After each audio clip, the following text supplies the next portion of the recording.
Assalamualaikum warahmatullahi wabarakatuh. Oke, kembali lagi dengan saya Zenia, peserta Latsar CPNS angkatan 17 KDO Dilan Samarinda dengan asal institusi Universitas Mula Warman.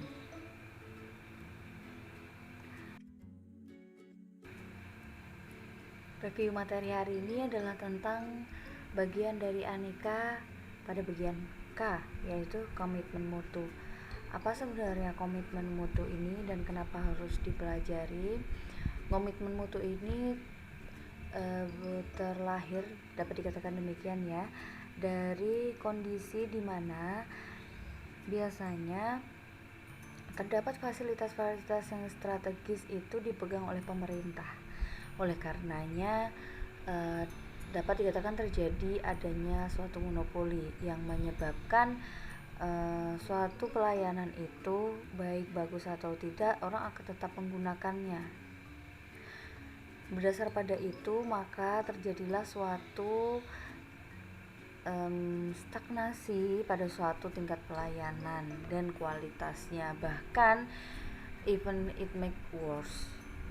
Nah, oleh karenanya berdasarkan dari pengalaman tersebut dan juga dengan adanya tantangan zaman, perkembangan teknologi dan lain sebagainya yang menyebabkan muncullah suatu upaya untuk melakukan peningkatan kualitas atau quality improvement, yang pada akhirnya muncullah suatu nilai-nilai ini, yaitu nilai komitmen mutu.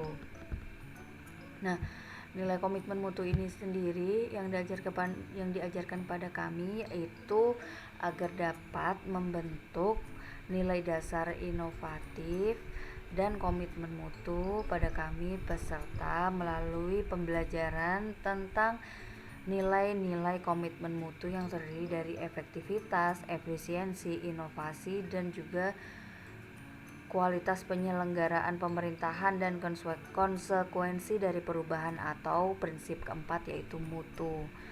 Nah, harapannya setelah kita belajar tentang komitmen mutu, kita dapat mengaktualisasikan tindakan yang menghargai efektivitas, efisiensi, inovasi, dan juga kinerja yang berorientasi mutu dalam penyelenggaraan pemerintahan dan pelayanan publik.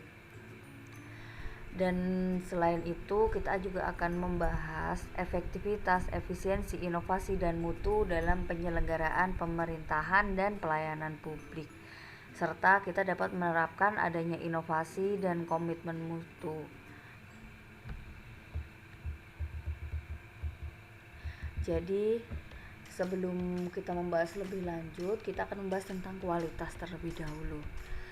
Jadi, pada pembahasan ini, pemateri yaitu Ibu Hana Naibaho yang sangat kami sayangi itu membahas tentang kualitas, dan pada slide-nya beliau menyajikannya dalam bahasa Inggris. Teman-teman yang bahasa Inggris diminta untuk mengartikan, dan saya akan menyajikan tentang terjemahannya. Oke. Kualitas adalah hasil dari setiap langkah atau proses pekerjaan sebagai kesempatan untuk mengeliminasi kesalahan atau pemborosan, dan semua harus ikut bertanggung jawab dan berpartisipasi pada proses pekerjaan tersebut. Oleh karenanya, dalam pekerjaan yang berorientasi mutu, maka semua harus berpartisipasi. Tanpa adanya partisipasi, komitmen tidak akan terlaksana. Inilah mengapa kualitas sangat berkaitan erat dengan manajemen mutu. Begitu pula sebaliknya, manajemen mutu berkaitan erat dengan kualitas. Selanjutnya adalah standar kualitas mutu.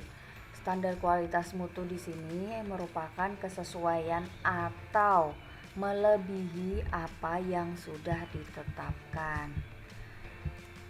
Nah, selanjutnya kita akan membahas tentang kualitas pelayanan publik.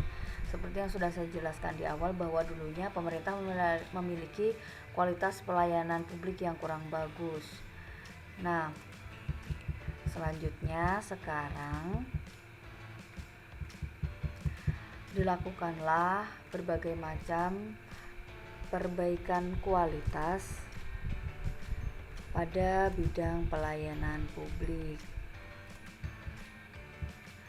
Dulunya perbaikan ini tidak populer, tetapi manajemen mutu ini akhirnya diimplementasikan di segala aspek kehidupan. Nah, berdasarkan hasil analisis dan upaya perbaikan, maka dilakukanlah perbaikan kualitas pelayanan publik.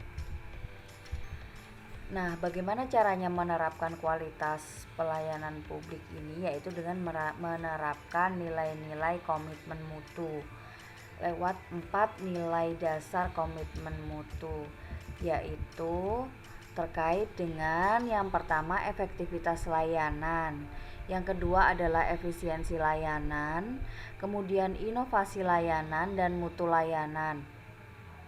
Kita ketahui bahwa efektivitas layanan merupakan menunjukkan ketepatan capaian target layanan dilihat dari jadwal kerja, durasi, biaya, dan harapan. Efisiensi terkait dengan menunjukkan proses layanan yang tidak berdampak pada pemborosan, diukur dari penggunaan waktu kerja, biaya yang harus dibayarkan, tenaga atau energi yang dikeluarkan untuk mencapai target dan juga mewujudkan harapan. Selanjutnya ialah inovasi layanan, di mana menunjukkan adanya kreativitas aparatur untuk mengembangkan sesuatu yang baru dan berbeda dari sebelumnya. Dan yang terakhir adalah mutu layanan, menunjukkan kinerja aparatur yang optimal dan melayani dengan sepenuh hati sehingga membuat customer merasa puas.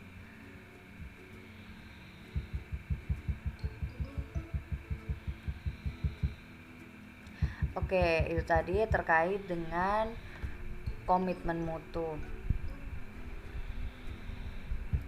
Apa yang dapat saya refleksikan terkait dengan komitmen mutu? Yang jelas adalah bahwa pada setiap aspek apa yang kita lakukan dan agar kita dapat turut serta membantu peningkatan kualitas dari tempat kita bekerja sebagai aparatur sipil negara, maka kita harus senantiasa menjaga komitmen mutu. Kita harus bekerja secara efektif, kita harus dapat bekerja secara efisien, kemudian melakukan berbagai macam inovasi agar terjadi peningkatan kualitas pelayanan pada tempat kita mengabdi, serta selalu berorientasi mutu.